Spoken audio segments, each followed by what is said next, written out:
Good afternoon, Saturday, April 29th, 2023. Have a look at what's on the cart, see if you can figure out what we're going to do for a little bit this afternoon. We have a wedding reception to go to in the evening. So in between raindrops here, it's kind of...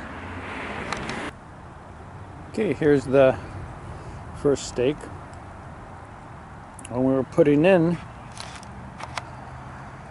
the work, we put a stake right in the middle to identify the middle of the waterway, but that stake is short. We painted it with some fluorescent pink, which is kind of fading, but we're going to put a bigger, this is the white and red stake, so that's probably maybe 3 foot, so 4 foot long stakes. We probably pounded in a little bit more in a foot, but the intent is that when we're coming this way, we don't get the tractor wheel off, because it's a good foot drop between the top and there, so that would tip the whole load, and that's not a good thing.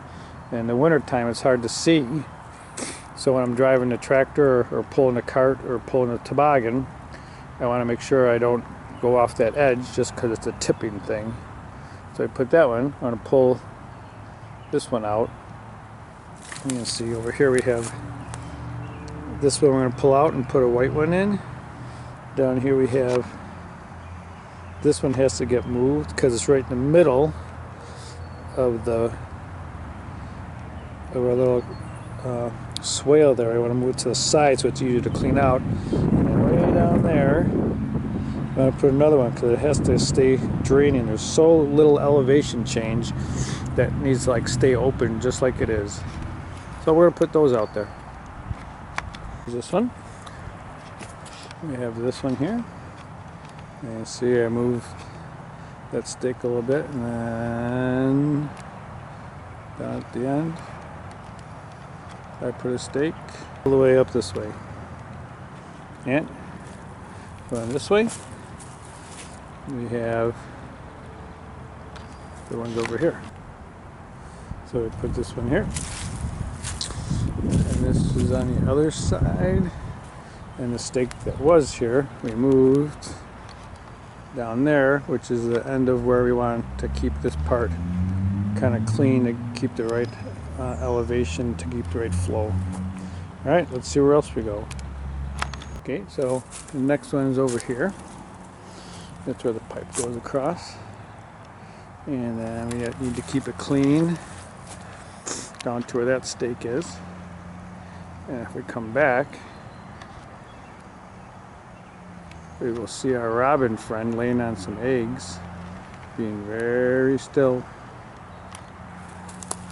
And then this way, you can kind of see it goes, put a stake in here, and another stake down there, but also put a stake here, because let's line it up, see if we can see it.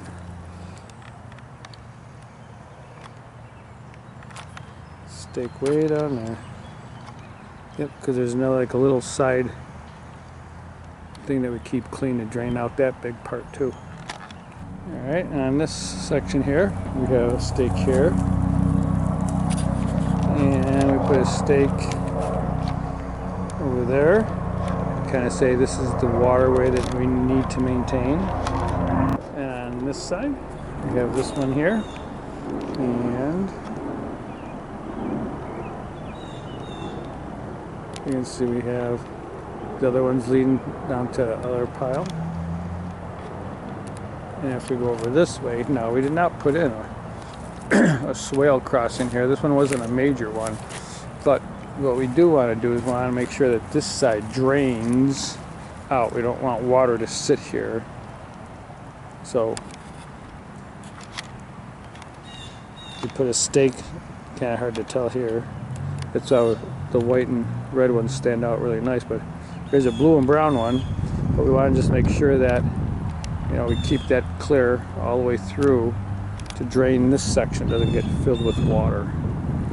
And this part is a very shallow area, so it doesn't collect as much water. Okay, so let's see if we did overkill or what. So here we go. They definitely stand out. They kind of jump at you, probably because they're brightly painted, maybe after a week or two of getting faded. So you can definitely tell that's the edges. Do they need to be that big, that tall, that bright? They sure stand out. I mean, there's no other colors in the forest like that. Do we want it to be as obvious as that, or are we willing to go with something smaller to the ground and colorful, or something that tall but not as obvious? I don't know. We're gonna let these sit in place and see what we feel over the next couple weeks. We have some more stakes to cut for more sections of the trail where we did some drainage work. So let's see how these fare out and what response they get and what the universe likes to have a say about it. I thought, you know, in the summertime here, I don't need anything usually vertical. I could just put a log or a flat, even paint it, or just leave it a flat piece, a flat plank right there, so that when I'm driving I can see where the edge is. But sometimes when I bring my Subaru back here to pull a chipper, I can't see when I'm sitting in my car so I do need a taller vertical stake, which I probably could just put in at the time. But just having it flat and not that stake would be less obtrusive. But in the winter time, you know, that all gets covered up by a foot of snow. So when I'm skiing, I wind up skiing through that over there. So I don't know. We'll have to wait and see what comes in, if this was a good idea or not. Let's have a look at this one. I cleaned this out. Whew, I'm sweating up a storm here. So we're not going to put a pipe through here, and this is why. This stake right here, the waterway kind of goes this way, right? But since I put, you can kind of see that white stake. That's where I put this at a diagonal channel to pull all the water out of here. So this water actually flows, the water that falls actually flows back this way to that channel and out that way. So we don't really need to, this dries out pretty good here now that this whole marsh gets drained. It was not wet at all. I mean, well, it gets wet, but it doesn't fill up with inches of water. But on this side, we want whatever water is here to get carried away and not to sit next to the trail. So this goes down, but there's a big willow tree, lots of roots, which I think has blocked the natural waterway it used to be. So I've kind of went around some of the roots, leaving roots intact, and cleaned it all the way out to down there, so that the water that is on this half will flow into here and take that direction down there. It won't be stuck around next to the trail to get soaked in.